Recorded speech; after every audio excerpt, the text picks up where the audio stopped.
Welcome to my YouTube channel. So today we are going to see what is wave particle duality is. So this is the part 7 of our series. Friends, we have made one series on dual nature of radiation and matter. So let's see the next slide.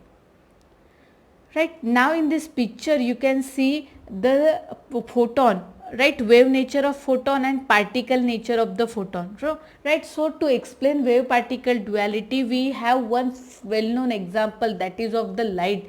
That we know that light travels in the form of wave, and simultaneously and likely we also have idea that light has a photon inside it, right. So these photons are nothing but the particle. That means at the time of propagation light execute particle nature as well as wave nature. So both the natures are simultaneously executed by the light. So this is nothing but the wave particle duality. Friends, de Broglie is one scientist. He has formulated this nature, that is the wave nature and particle nature, in one formula, and this is that formula. What is it? Lambda is equal to h upon mv. Now this h is a Planck constant. If you see the lambda is nothing but the wavelength, and wavelength is a characteristic of the waves. And in the down you can see mv. mv is nothing but the momentum, and momentum is a characteristic of particle. So de Broglie has formulated wave nature and particle nature in one formula, right. So this is about the de Broglie equation. Now we are going to see the frequency of the matter wave. You can see this formula, F is equal to E upon H, right. So what is this? E is the energy upon H is the Planck constant, right. So this is the wave particle duality. Now we are heading toward the next slide. So friends, now de Broglie, now we are going to see one derivation. In this derivation, de Broglie has made one formula for wavelength of electron which is accelerating in one potential, right.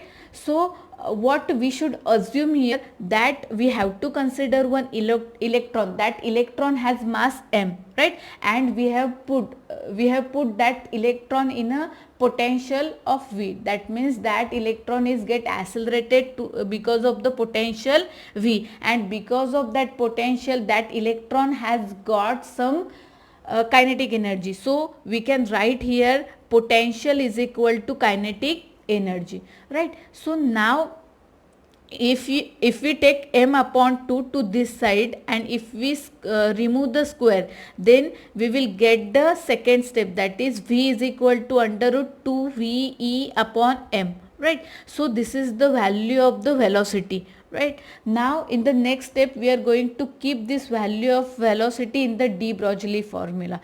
So in this step you can see we have put the value of velocity in the de Broglie formula. Now in the next step what we are going to do, we are going to take this m inside the root. So if we are taking the m inside the root, that means it becomes square inside the root.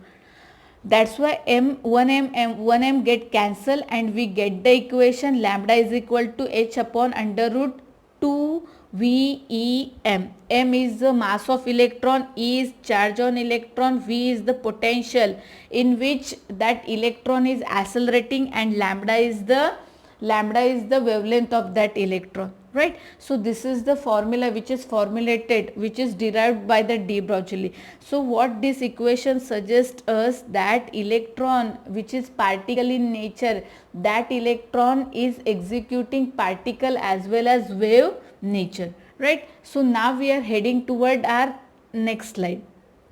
So now we are using the same formula which we have derived in the last slide. Now we are going to put all the values in this formula. Now we know the value, all values. H is a Planck constant which is constant. Next me is the mass of the electron. Next E is the charge on electron. So put up these values. Now if we calculate, then we get the value 1.22 into 10 raised to minus 19 divided by under root v. Now we have not put over here the value of v, because as we are changing the potential, according to that potential wavelength of that electron is changing because that electron is in motion, right? So finally we have got this formula that lambda is equal to 1.228 divided by under root v, right? So with the help of this formula we can find out the wavelength of electron which is moving in the potential v. So by substituting value of the potential which is applied to the electron, we can find out the value of the wavelength of the electron. So this is all about the de Broglie principle or de Broglie equation. So friends, now we are going to stop over here. So if you like my video, please like, share and subscribe. Thank you.